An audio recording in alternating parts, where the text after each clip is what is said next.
Hey guys, what is going on? Jurgen from ZurGrinoSports here, and today we are coming at you with the February 26th, 2021 edition of Smackdown Review. Quickly before beginning the review, quick self-plug time. If you'd like to support me and the channel, you can do so over at Patreon, first link in the description. If not, that's A-OK. I also have a Discord server link in the description, Twitter as well.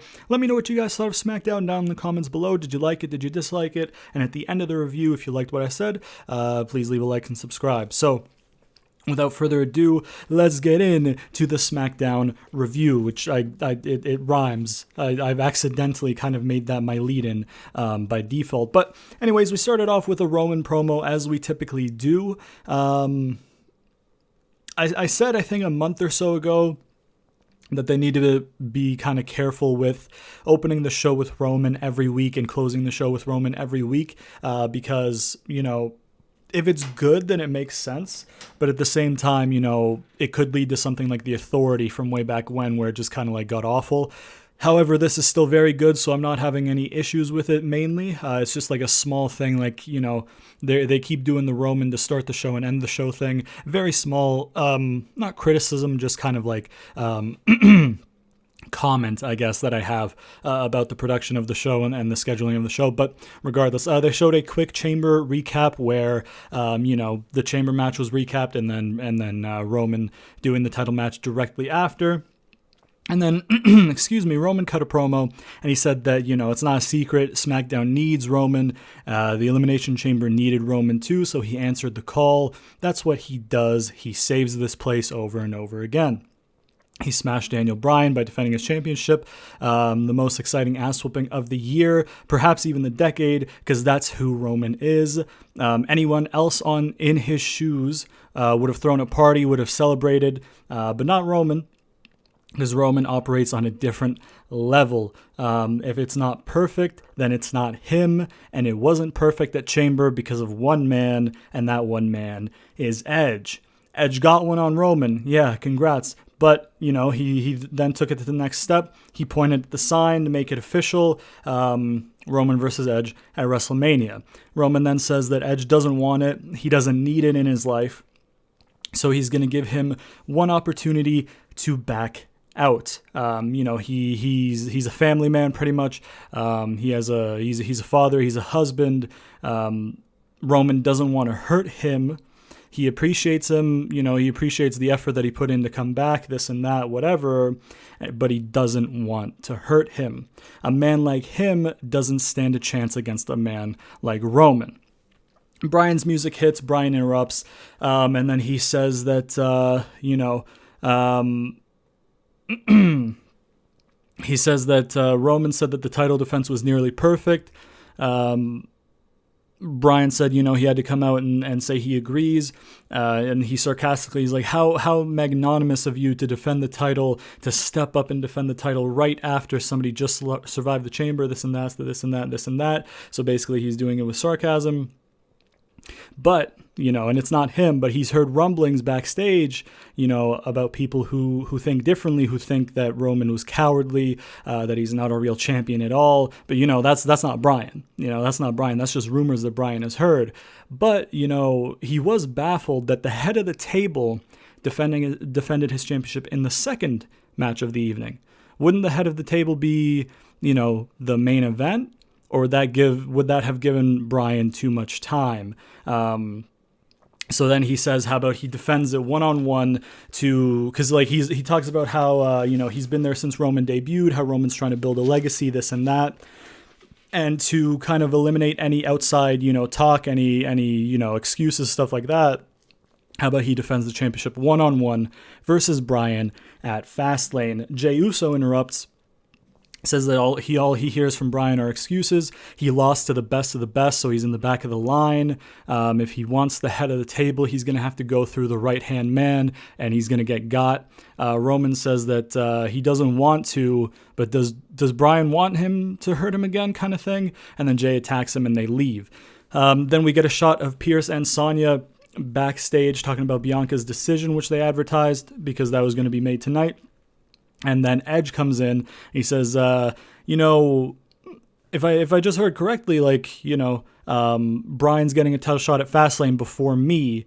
What's the deal? We got to talk. And then we go to commercial.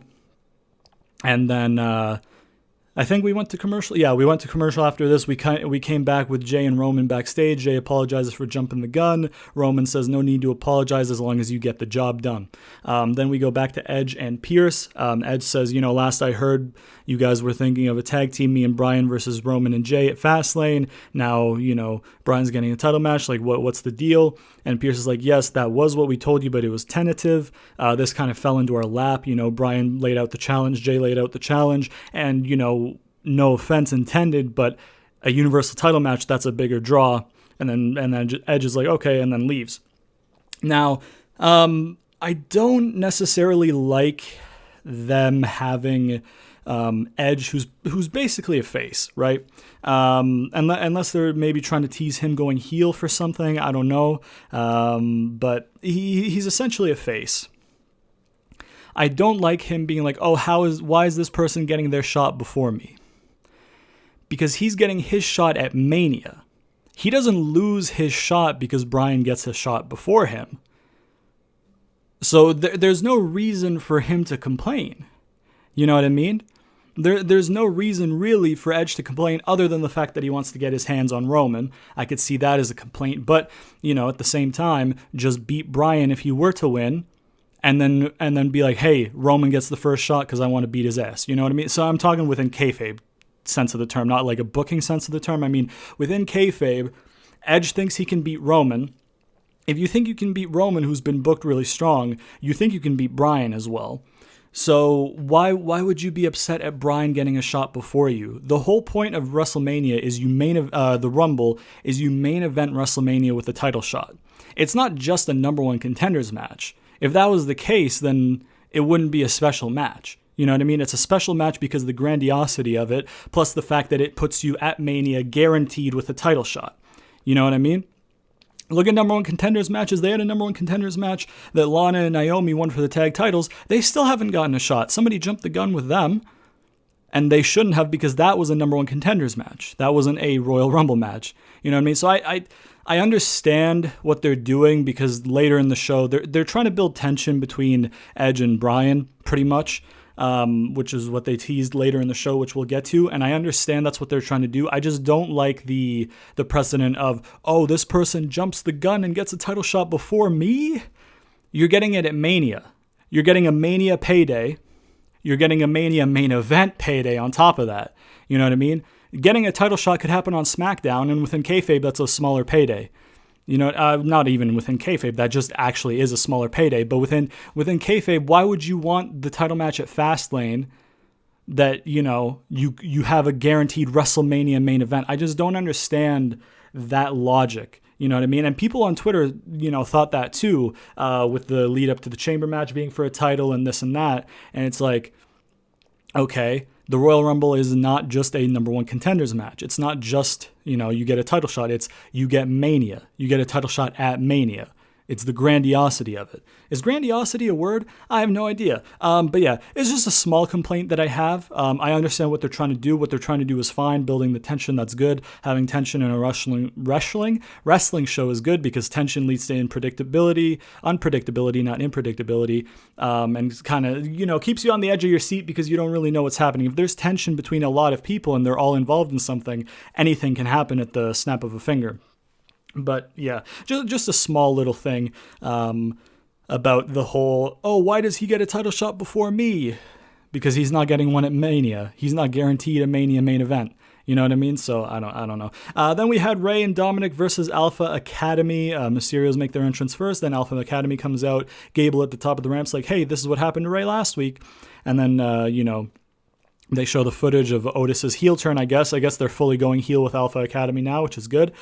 You know what I mean? I think aggressive Otis will be nice to see after just, bumbling doofus Otis after the whole Mandy thing, because he was booked well for that, and then they just kind of made him a guy, which fair enough. I don't think he really has high of a ceiling as a singles guy, but as a tag guy, he's fantastic. So then Gable asks to see it again in slow motion for Academy training purposes, the last splash, so we saw that. Otis was very aggressive throughout the match. There was a spot in the corner where Otis, had the 5 count to stop attacking, and Gable kind of walked across on the apron and was like, hey, calm down, don't get DQ'd. There was a near fall where they did a double 619 onto Gable, and then Ray went for a splash, and then Otis broke it up, and then Otis did a middle rope splash after catching Ray doing a springboard dive onto him, and then pinned Ray for the win. So Alpha Academy getting a win there. Good. Once again, I would have preferred if Gable got the pin, just because I'm a big fan of Gable, because I'll say it again, like I say it every week, Gable is Kurt Angle 2.0. Please, for the love of everything good in wrestling, do something serious with Chad Gable. I'm fine with them doing this tag stuff for now, you know what I mean? Because if you do this tag stuff and you make them a legitimate tag team and actually build them, it legitimizes him a little bit more, and then maybe you can put him into if they bring the King of the Ring back, maybe put him into the King of the Ring and have him win the King of the Ring or something like that, or have him win the Money in the Bank out of nowhere, or just have him win something of significant singles or something. I don't know. It doesn't really matter, but I like Alpha Academy winning. I'd like to see Ray and Dominic as tag champs in the future. I think that would be a good way to help Dominic's,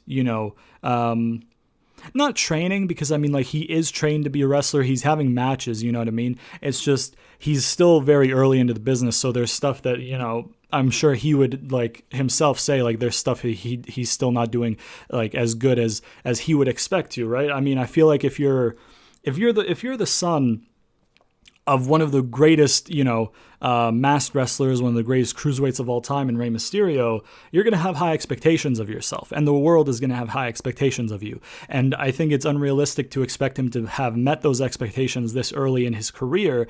But basically what I'm trying to say is a tag run with Rey, I think would be really good for his development, because then, the tag division is a fairly low stakes division right now in the WWE. So it's not like they're going to put him, in the main event and then, he's going to crumble or something like that. It's a tag thing. He gets to work directly with Ray. I just think it would be a feel good thing to see Ray and Dominic as tag champions down the line.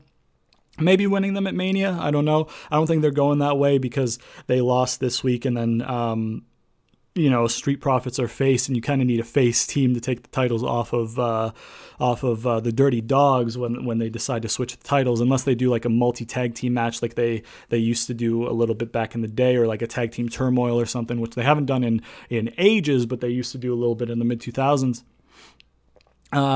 You know what I mean? I just think a tag team run with Ray and Dominic would be really, really good. Give them the tag titles, have them hold them for a little bit, and then if you wanted to, you could turn Dominic heel, turn on his dad, maybe have it, have Ray kind of win the matches for them and kind of get the spotlight, and have people backstage be like, oh man, it must be great wrestling with your dad, blah, blah, blah. And they never really compliment him, which causes him to snap and be like, I'm better than you ever were. I'm going to be even greater than blah, blah, blah. And you know what I mean? Have him just cut a egoistic heel promo, and then you could have that happen, you know what I mean, when you're ready to have him branch onto his singles run. So you have a lot of possibilities there, but again, I like Alpha Academy winning. The quality of the match was fine. It wasn't too long of a match, but I mean, you saw some good offense. It was nice to see an aggressive Otis. So like the match, like the finish, like the winners being who they were. So all good with me. Again, like I said, I think a tag run with Ray and Dominic for the tag titles, down the line would be really nice. So we'll have to see if we get that. Then we had Apollo Crews backstage. Some feeds, I don't know what the fuck that is. I don't know if the mic's picking that up, but I think a helicopter or a plane or something's flying over my house. If that got picked up, apologies, dude. If not, then let's keep it moving. So we got Apollo. They showed a quick little image of Apollo backstage warming up, and apparently on some feeds, I saw a screenshot on Twitter. On some feeds, they had like a moving text thing, like a band of text at the bottom that said Goldberg versus Roman. I hope to fuck that's not what they do. They wouldn't do it for the title. My worry is they'll have Bryan win the title at Fastlane and then do Bryan versus Edge, with Edge being like heel or something against Bryan. You know what I mean? Something like that. And then maybe like Goldberg screws Roman because he'll be like, hey, you ducked me last year. You're not ducking me this year. Fight me. Because a Bill Goldberg Wrestlemania match is what we need in the year 2021. So, but yeah, we had an Apollo promo, really good promo. He has new gear. He has tights now instead of the trunks. They are like they got the Nigerian theme because he's playing into his Nigerian royalty as his descendants. You know what I mean? So he said he had this like white and green striped scarf kind of thing in the ring, and he held it and then he put it on. I feel like it's probably like a Nigerian royalty thing. If any of you watching know that it is or not, please let me know, because that'd be cool to know. And then he says that people have been wondering what's been going on with Apollo lately, his sudden change in how he's carrying himself, blah blah blah. It's not the Apollo we know, but he says, you guys know nothing about me. For too long he's been nice, he's been humble, he's been respectful, but he hasn't received any respect back. He hasn't gotten any of it in return. He says he's not from the hood or from suburbia. He's from Nigeria, making him a real African American. He says he comes from Nigerian royalty. It's what he represents and what he stands for. The colors on the scarf stand for wealth, dominance, and power, and Biggie learned that firsthand. Biggie told him to go to catering. He didn't go back to catering. He went back to his roots. He showed Biggie the steel because he talked about how his grandfather or great-grandfather or something had a saying that was like, if your enemy disrespects you or something, you show them the steel, something like that. And he said he showed Biggie the steel. He'll do the same to his opponent tonight, Shinsuke, but he did say it in like a Nigerian accent. He's like, let me say this how my grandfather would have said it, and then said it in a Nigerian accent, which I'm not going to attempt in my recalling, whatever the fuck the word is, of the promo. But yeah, and then Nakamura interrupts. As Nakamura is making his entrance, Apollo ambushes him, attacking him. They go to the outside. He grabs the steps for the step spot again. The ref gets in between. We go to commercial. We come back. We have Apollo versus Shinsuke Nakamura. Good match, decent match. Apollo wins. I think it was with an angle slam. I think I got a notification on my phone, so I like turned to my phone for a quick second, and I think he got him with an angle slam, or Olympic slam, I guess it's technically called, since it was only really called the angle slam because of Kurt Angle. But I think it was with an Olympic slam. I honestly can't really remember because I didn't really see it too clearly. On this day, I do not see clearly, but yeah, I like the promo a lot. I like the new Apollo a lot. The new look suits him. The new, confident, arrogant heel persona suits him. Like I said last week, though, I do have a little bit of an issue with Shinsuke kind of being the one who has to be the third wheel in the feud, the one who has to kind of take the losses. I do have a little bit of a problem with Shinsuke being that person in the feud, but yeah, Apollo gets a clean win against Shinsuke, which is good for him, especially considering Shinsuke just did the whole gauntlet thing before the Rumble. So, big win for Apollo, really elevates him, I think, which is good. I think he could be a good Intercontinental Champion. I don't know if they'll end up fully aligning him with Roman like they teased a little bit ago, but we'll have to wait and see if that's the way it goes. Then we get a quick little thing with Roman and Paul Heyman backstage where Paul says it's official that if Bryan wins tonight, he gets a title match at Fastlane. So Roman's like, oh, the tag match is off, and then Paul reiterates, if Bryan wins tonight. All right. Then we had Liv Morgan versus Tamina in a singles match where Tamina won clean. Genuinely, from the bottom of my heart, go fuck yourself, Vince McMahon. Awful. Tamina's awful. Liv is great. Tamina got a clean win. Liv got a clean loss. Just shit. Just straight up shit. Just trash. just trash. I was so upset at this. I'm still so upset at this. I've been upset at them fucking burying the Riot Squad for the past fucking couple months. It's just, why? And I know why. It's because they're probably trying to build to adding Tamina to Roman's, cabinet, I guess you could say, to Roman's stable, to the Samoan dynasty thing that he's got going on, but like, if Tamina was good, like, yeah, whatever, fair enough.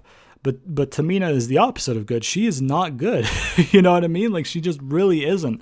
So this really pissed me off. I kind of wanted to turn off Smackdown after this, honestly. It's gotten to the point where whenever I hear the Riot Squad's music, I just immediately get sad because I know that they're about to eat a loss. Whether it's a distraction, whether it's clean, whether it's whatever, I just know that they're going to get buried. So I get sad because they're really fucking good. They should be the women's tag team champions, one. And they should not be losing every week like they do, too. Really, the person who should be losing every week to build other people in the division is Natalya or Tamina. They just have the roles reversed, and it's so infuriating that Vince does not see the talent and the potential of the Riot Squad. Or whoever is running SmackDown, because SmackDown's good, so it leads me to believe that Vince isn't really too hands-on with it. Whoever's running SmackDown, whoever's booking the shows, please, for the love of fuck, push Liv and Morgan. Liv Morgan is the same person. It's one person. Liv and Ruby. Please, push them.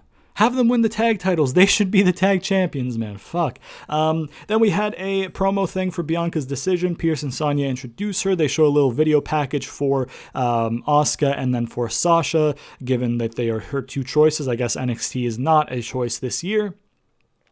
Bianca talks about how life is about choices. Her mother told her, like, your choices are important because if you make a good choice, that's good. If you make a bad choice, it haunts you, or something like that. And her choice is clear. My boy Reggie interrupts, and he says that this choice will define her legacy. She had a firsthand experience of how good Sasha was by teaming with her, despite Sasha taking the pin in that match. So the logic there is a little bit flawed, Reggie. He talks about how, Bianca's worked so hard and how she's so special, and how, she's going to be a star kind of thing. But if she chooses Sasha, the dream that she's living right now will dissolve into a nightmare, where she'll hear her mother's words about how her choices haunt her, something like that. I didn't write it down perfectly well because he was speaking fast, and I write slow, and I write the notes to keep up with shit, but the essence of the promo was really good. I liked Bianca's side of it. I really liked Reggie's side of it because not only was he putting over his shtick of being a simp for Sasha, which is hilarious, he was using Bianca's promo against her, and I always love when that happens in promos. I really love when somebody says something in a promo and then the other person, typically the heel, twists their words against them. I really like that. It's really good promo work for me. So really good segment up until now.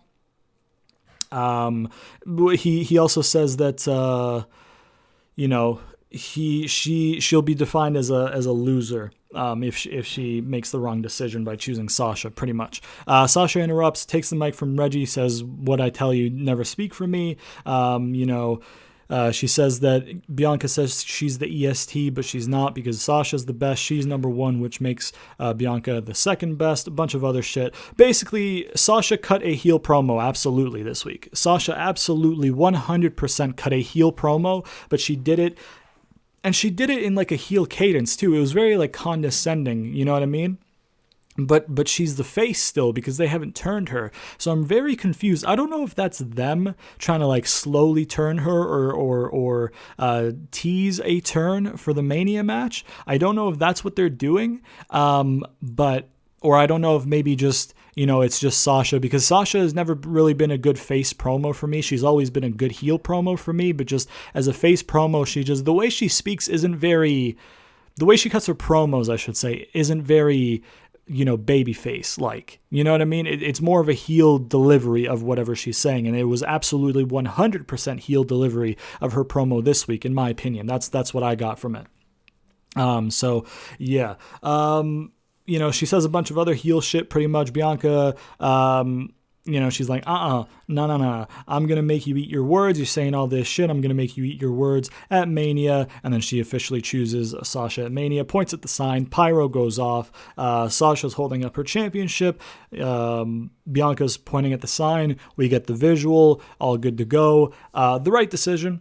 It doesn't make sense for Bianca to have chosen, Asuka if they were to go that route and kind of like, you know what I mean? It was pretty much a foregone conclusion just because of how much they've been building to Sasha and how little they've been building to Asuka.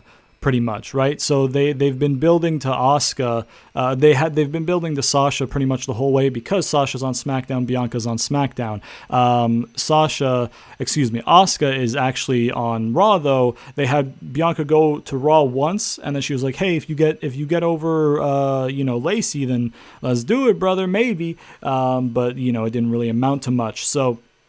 Yeah, apologies if you hear that in the background, but so they were building to Sasha. Sasha's the right choice. Bianca and Sasha will absolutely tear the house down. I'd assume that they main event night 1 and then Roman and Edge main event night 2 because Mania's 2 nights again this year, so I'm assuming one Rumble winner main events night 1 and then the other main events night 2. I'd assume that's what they're doing, which is a shame for Drew and Bobby Lashley because that's definitely where they're going for that because that match is going to be great. I don't know if that's Mania main event though, so probably the best decision for an in-ring standpoint to have Bianca and Sasha ahead of Drew and Lashley. Although that will be a really good match too. It'll just be 2 fucking jack dudes beating the shit out of each other, which will be very entertaining to watch. You know what I mean? So, but yeah. Bianca and Sasha is the right call, I think. Bianca winning is the right call. We'll see if they end up doing that at Mania, but that it remains to be seen. But yeah, good promo work. I like the promo. Good shit. We had a little segment between Corbin and Sami backstage. Corbin's just chilling. The documentary crew get in Corbin's face. Corbin's like, "Hey, what are you doing?" Sammy's like, "Hey, okay, I'm just going to answer some questions for this." He asks about the conspiracy. Corbin's like, "I have a question. Why, tell your dot crew to go figure out why we're teaming tonight." Sammy says that's his idea. A couple weeks ago when they had to qualify for the chamber, they had really good chemistry. Everything's been going against him with the conspiracy, so Sammy needs a win. And he thinks that with his being a master strategist and Corbin's, he hesitates for a bit and then says strength, they could be a real force in the tag team division. They could be tag team champions kind of thing. Corbin agrees, but says don't tell him what to do, and he tells him to get the cameras out of his face. He pushes the camera guy out of the way, and he says be professional to Sammy. Then we had the Profits versus Sami and Corbin. I missed the beginning of this match because I had to take a big old dookie. So, yeah. But what I did see from it, I don't know how much I missed, honestly, because it went to commercial after the promo backstage, or as Profits were making their entrance, it went to commercial, and then I came back. I saw Corbin yelling at the documentary crew ringside, going in, doing a couple moves, and we went to commercial again, then we came back. Corbin was beefing with the documentary crew again because he was on the outside. They got in his face. He pushed them out of the way. He was at ringside, obviously. Sammy was in the ring. Sammy's like leaning over the ropes, being like, "Hey, what are you doing?" Corbin is yelling to him in the ring. Montez comes over, dives, clears Sammy, and then dives onto Corbin. Sammy turns around into like a double chicken wing spinning neck breaker kind of thing, I think is what Graves described it as on commentary. And then a frog splash from Montez forward to get the Street Profits the win. I don't really mind this. I mean, if it was Profits against an actual team, then I would have preferred the actual team to have gotten the win because you don't really need to push Profits right back to the tag titles again. However, with it being against a makeshift tag team and them acknowledging that it's a makeshift tag team because Sammy was trying to, figure something out for himself, that's fine. Sammy taking the pin as well is good because he can add to his Conspiracy thing. I almost forgot the word conspiracy for a second, but he can add to his conspiracy thing. He could be like, oh, Corbin was messing with my conspiracy crew, which is why I lost, kind of thing. You can pretty much, with the conspiracy gimmick, you can pretty much excuse any loss to Sami, which is good. It still is a little bit unfortunate to see him win some matches that are like multi-mans where somebody else could take the pin, but in this match, it doesn't really matter. It's fine, and it's all good. Sami and Corbin are arguing afterwards, and then bada boom, bada bing. We had a Bryan backstage interview. He pretty much says, he can, if he beats Jay, he knows he can beat Roman, kind of thing. And then he gets interrupted by Edge, and he's like, oh, I heard, you're saying this is pretty much a done deal, or you're going to beat Roman. He's like, no. I said I can. I said I'm confident. Blah blah blah. Edge is like, okay, let's say you beat Roman, then it's you and me at Mania. Who wins that match? And then Bryan says, I'll keep that answer to myself for now. So again, building the tension between Edge and Bryan, which could be interesting for something in the future. Then we had a Seth promo where his complaint letter got a huge response on social medias. Cesaro's music hits. He gets into the ring. Seth's trying to talk it out, trying to calm him down. He says the attack a couple weeks ago was an accident and won't happen again. He's going to make it right. He didn't call him a loser. Twitter blew that out of proportion. He said he's been a loser in his circumstance or as a result of his circumstance or something like that. It's a different thing. He says, stay in the center of the ring like the star you are. You're a star. You can grab the brass ring, crash the glass ceiling, blah, blah, blah. But why do you always come up short? I'll tell you, because I have it and it's killer instinct. And I can give you that killer instinct as I flip the page on my notebook. He came to SmackDown. He came back to lead SmackDown to greater heights, and he will start by leading Cesaro if he lets him. You know what I mean?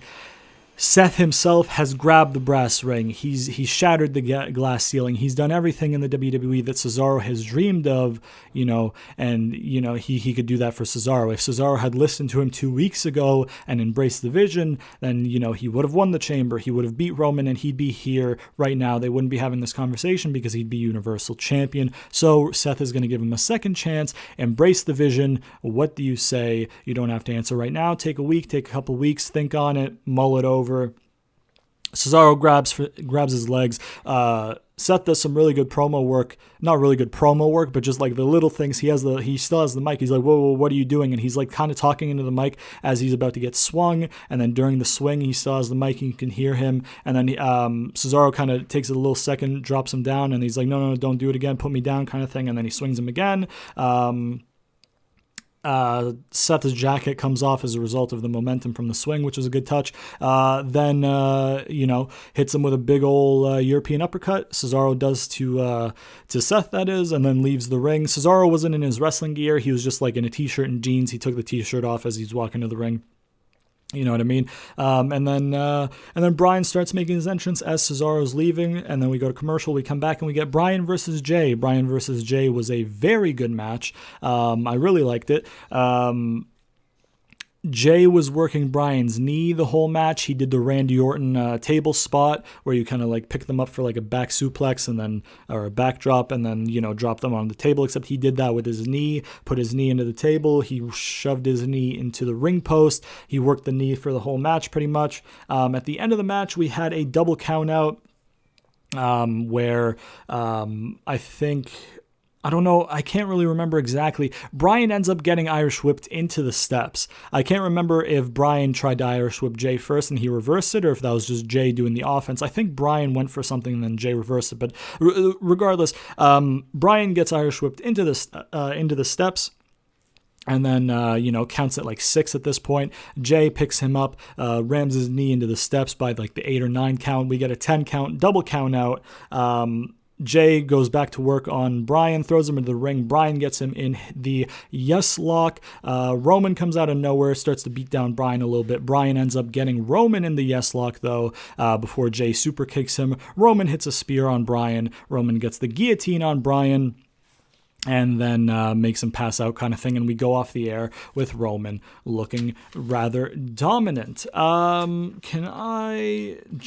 forget to, the match quality of Profits and Sami was good for what I saw. Granted, I missed the beginning part of the match. Other than that, yeah. Match quality for Liv and Tamina was okay. It's just the outcome was really, really shit. I'm just realizing now that I forgot to mention the match quality for some of them, and I think I said Apollo versus Shinsuke was good. So yeah, another good in-ring SmackDown for sure. Another good character SmackDown, promo SmackDown, storyline SmackDown for sure.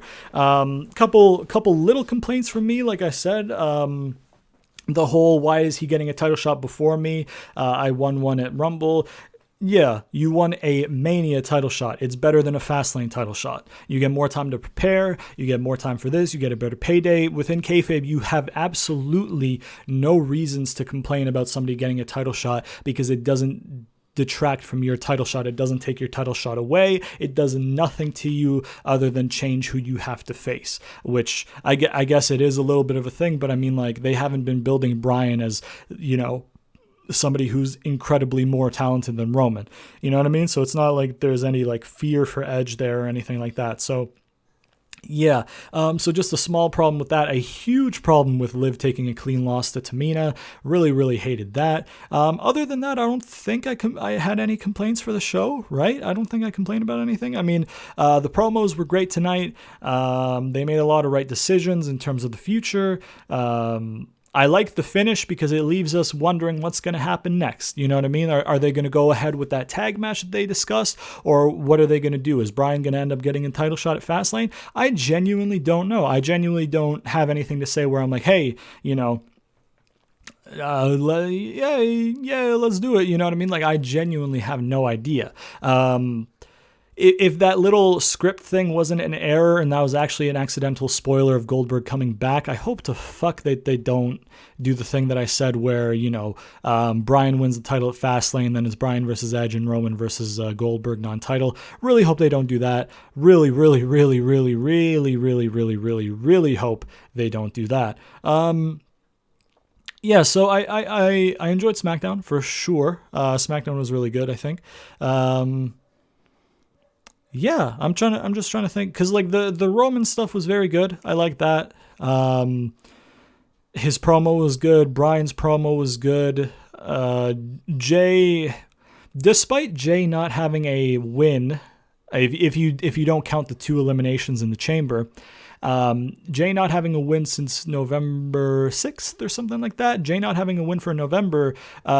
The fact that he still felt like a big enough deal to make you think, hey, this is a main event that I actually think Jay might win, you know, I think that just speaks volumes of what being associated with Roman does for a character right now. And it speaks volumes of how, you know, good that Roman, like, he didn't feel out of place in the main event. You know what I mean? Because it's a main event Jey Uso, you know what I'm saying?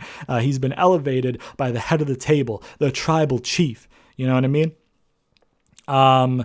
I like Edge not coming out for the save. I do like Edge not coming out for the save because of what they did earlier in the night. You know what I mean? Although I don't like the whole, oh, you're getting a title match before me, what gives? Like I said, and I've said it multiple times now, I really don't like that because it's not logical. However, the fact that they are doing that and they do have Edge being salty about, you know, somebody getting a title shot before him, they're building the tension between Edge and Bryan, Edge being a potential future opponent for Edge. By the way, why is Edge upset about a Fastlane title match when he wasn't upset about the Chamber title match? You know what I mean? Everybody in the Chamber, he walked around to all the faces last week and he was like, hey, hope you win. I'd like to face you at Mania. Right? And then this week he's like, oh, wait, Bryan might beat him and then go on to face me at Mania. You know, I was fucking with it last week, but now, not so much, Chief. You know what I mean? It just doesn't, there's a void of logic there. But anyways, the fact that they're building the tension between Edge and Bryan makes sense that Edge didn't come out for the save, because if Edge comes down for the save, you know, whatever. But Edge not coming down for the save, you could have Bryan kind of like be like, hey, you know, I know you were in the building. Why didn't you come down for the save when I was getting beat down last week? And then Edge could just like be like, oh, I mean, you're getting a title shot before me. I don't want to get involved. You know what I mean? Like, I don't want to ruin your plans or something. You're ruining mine, but I don't want to ruin your plans. I want to let your plans play out because you didn't let mine play out. You can have him be like an asshole about it, build the tension. So it makes sense that he didn't come out for the save at the end of the show. And, once again, Liv taking the loss clean to Tamina really pissed me off. No Kevin Owens this week, no Carmella this week, no Bayley this week. So 3 pretty big people on the roster not featured this week. I'm trying to think if there were any more absences. Because Corbin was there, Sami was there, the tag teams were there. Dirty Dogs weren't there. Rude and Ziggler were not there, not even on commentary, nothing. Although commentary did mention them when Profits won the match. A couple notable absences, but if they have nothing to do, they have nothing to do. It would have been nice to have a promo from the Dirty Dogs or something like that play. Kevin Owens, I kind of understand why he wasn't there, because what does Kevin Owens really do now besides feud with Jay? But they're doing the Bryan thing with Jay, so it wouldn't really make sense. It would just kind of complicate things a little bit too much. So maybe we see Kevin Owens next week, and then Bayley.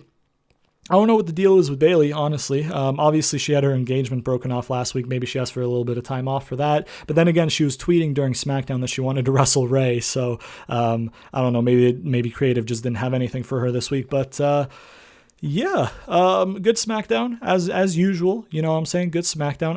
I'll think I'd give it 8 minimum. Absolutely an 8 minimum. I think I might give it an 8 overall, just because that fucking Tamina win just really pissed me off. You know what I mean? Like, I think I would give it maybe a 9 without that, honestly, because I thought it was a very, very good SmackDown. I really enjoyed it. The in-ring was good. The stories were good. The promos were good. The logic was mostly there. You know what I mean? So just... Yeah, we have an unanswered question that's not obvious. That's not, there's no like WWE like, oh, what are they gonna do? I am a little bit worried that they might do Edge, Bryan, Roman in a triple threat at Mania. I don't think I would like that because that's just a recipe for getting the title off Roman without him losing, which he shouldn't lose the title until I think SummerSlam, until Cesaro wins it off him at SummerSlam. You hear that, WWE? Cesaro better beat that man for the championship at SummerSlam. I would like to see Roman bring back the world title still. Maybe that was just a false rumor that circulated last week or the week before or something, but I would still really like them to bring back the World Heavyweight Championship in place of the Universal Championship. That'd be really cool. That's what I do on Universe. If I were to play 2K20, that's what I would do on Universe. Get rid of the current titles because they're garbage marketing tools. But 8, I guess. It would have been a 9, I think, without the Tamina loss or the Tamina win and the Liv loss. But I think that Liv loss knocks a whole grade off of it for me just because it was so shit. So I'll give it. But it was a really good SmackDown, so I feel like I'm being a little bit too harsh with an 8. That Liv loss really sucked though. I will say one more thing, actually, before I give my rating. I like that they put effort into the tag division this week. 2 tag team matches, separate. 2 tag team, 3 real tag teams. And then Corbin and Sami, which I don't think is going to be a long-term thing. You know what I mean? Ray and Dom is definitely, I think, a tag team now. Gable and Otis, Alpha Academy, definitely a tag team. And then Profits are obviously a tag team. So they're putting some genuine time into the tag division, which I appreciate. So that's good because they definitely need to build that tag division up. They need to get some people in from NXT or something, but then NXT doesn't really have tag teams. It's almost like you shouldn't break up tag teams just to break them up without any actual story or payoff or anything, huh, Vince? But yeah, so 8. See, 8 feels harsh. That's the only thing. 8.5, maybe 8.5 out of 10.